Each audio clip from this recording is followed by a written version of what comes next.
Hi friends, పొరిగింటి పుల్లకూర రుచులు అందరూ బాగున్నారా అండి? ఈరోజు మన రెసిపీ మష్రూమ్స్ మసాలా కర్రీ. ముందుగా స్టవ్ వెలిగించుకొని ఒక కళాయి పెట్టుకొని కొద్దిగా ఆయిల్ వేసి ముందుగా జీలకర్రను యాడ్ చేయాలి. జీలకర్ర వేసిన తర్వాత ఒక పెద్ద ఉల్లిపాయను చిన్న ముక్కలుగా కట్ చేసి వేసి కొద్దిగా ఫ్రై చేయాలి.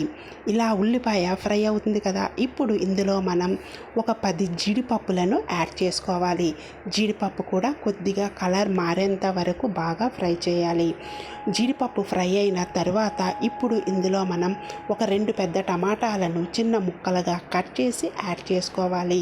టమాటా కూడా బాగా ఫ్రై అవుతుంది. ఈ విధంగా ఫ్రై అవుతూ ఉండగా మనం మష్రూమ్స్ని ప్యాకెట్ ఓపెన్ చేసి శుభ్రంగా నీట్గా క్లీన్ చేసుకొని ముక్కలుగా కట్ చేసి రెడీగా పక్కన పెట్టేసుకోవాలి. ఇప్పుడు ఉల్లిపాయలు టమాటాలు బాగా మగ్గిపోయాయి. వాటిని చల్లారనిచ్చి వాటిని గ్రైండ్ చేసి పేస్ట్ని రెడీగా పెట్టుకోవాలి.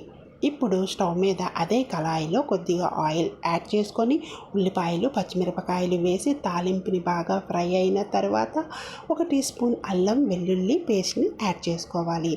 ఈ విధంగా అల్లం వెల్లుల్లి కూడా వేసిన తర్వాత ఇప్పుడు మనం కట్ చేసి పెట్టుకున్న మష్రూమ్స్ ఉన్నాయి కదా, వాటిని ఇందులో మనం యాడ్ చేసుకోవాలి.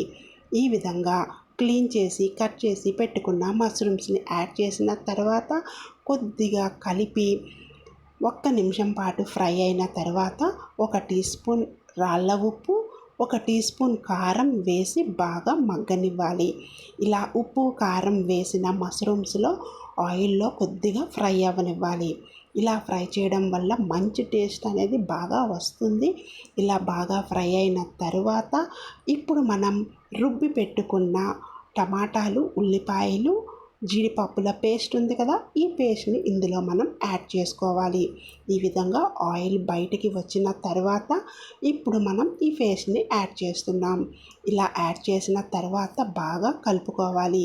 కలిపిన తర్వాత 1 టీ గ్లాస్ వాటర్ వేసి ఈ విధంగా బాగా మిక్స్ చేసి మూత పెట్టి ఒక 3-4 నిమిషాల పాటు బాగా ఉడకనివ్వాలి. ఈ విధంగా రెడీ అవుతుంది. ఇంకా వాటర్ ఉంది కదా, అది దగ్గరగా ముద్దగా అయ్యేంత వరకు స్టవ్ మీద ఉంచి ఇప్పుడు మనం 1 టీ స్పూన్ గరం మసాలాని యాడ్ చేసుకోవాలి.